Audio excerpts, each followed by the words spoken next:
It is 6:50 in today's Sunrise Smart Start for Thursday. We start with breaking developments. Rochester police and firefighters rushed out to the scene on St. Paul Street, a house fire that was near the entrance to the zoo.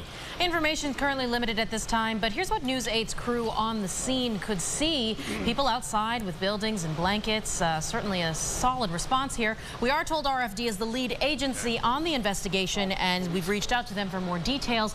As soon as we know anything, check our website, rochesterfirst.com.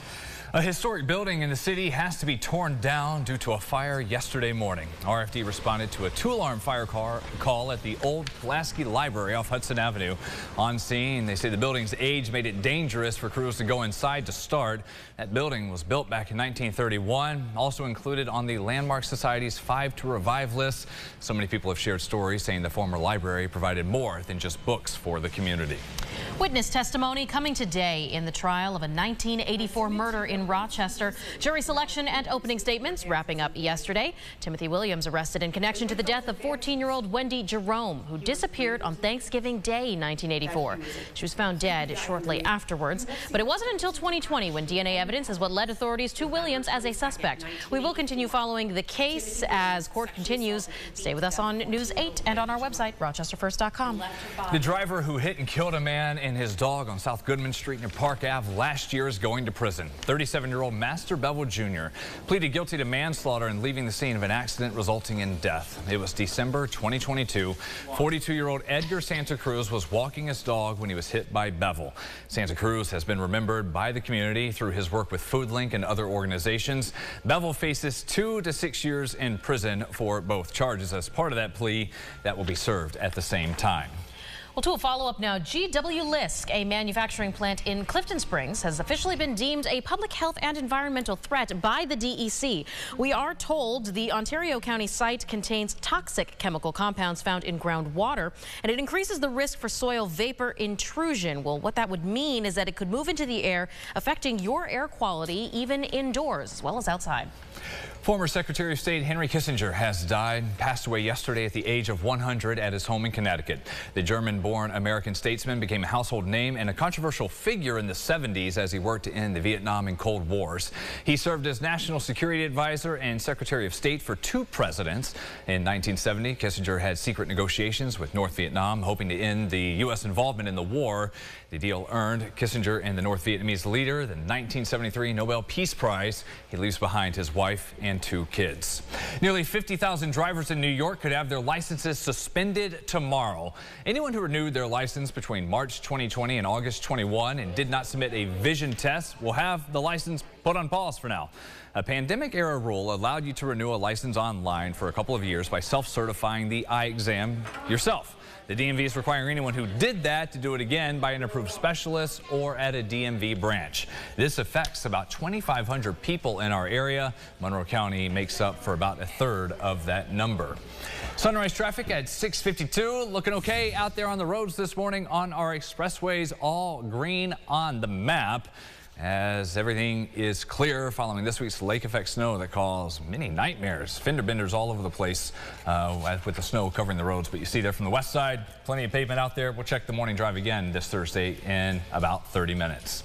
We need your help for what is the 17th annual Food for Families campaign, a chance to step up, make a difference, and give back. We are teaming up with Thompson Foodlink to make it happen. And it's so great to see so many generous spirits this holiday season. So this morning, Ron Spitzer is sharing what it is like to be inside the Foodlink warehouse, where they're hard at work getting those donations where they're needed. Ron.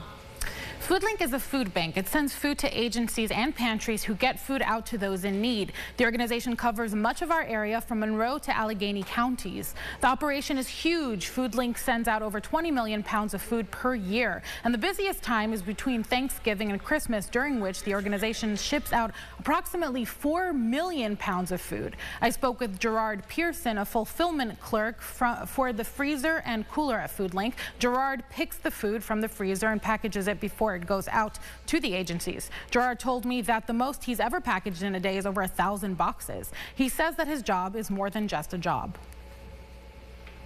It gives me fulfillment in a certain type of way, because I know even though I'm not out there in the field, I know the items that I'm picking, that the truck driver delivered to the agencies, that's my little part. So I think everybody here has a little part to play in order for the food to get to where it's going to the needy families around the neighborhood in Alpine. As an organization, Foodlink says that monetary donations are preferable to receiving food because with its partnerships, it can stretch $1 into 3 meals. Brennan, Michaela? Just great sharing those stories. Thank you, Iran. The Food for Families drive runs through Christmas Eve. You can donate a little brown bag of hope at top stores, available for $5, $10, $20, or you can drop off food in person next Friday, December 8th. That is part of our day-long push at the Tops on Jefferson Road in Henrietta and in Greece on Mount Reed. Stop by and say hello as well to the News 8 team broadcasting on site.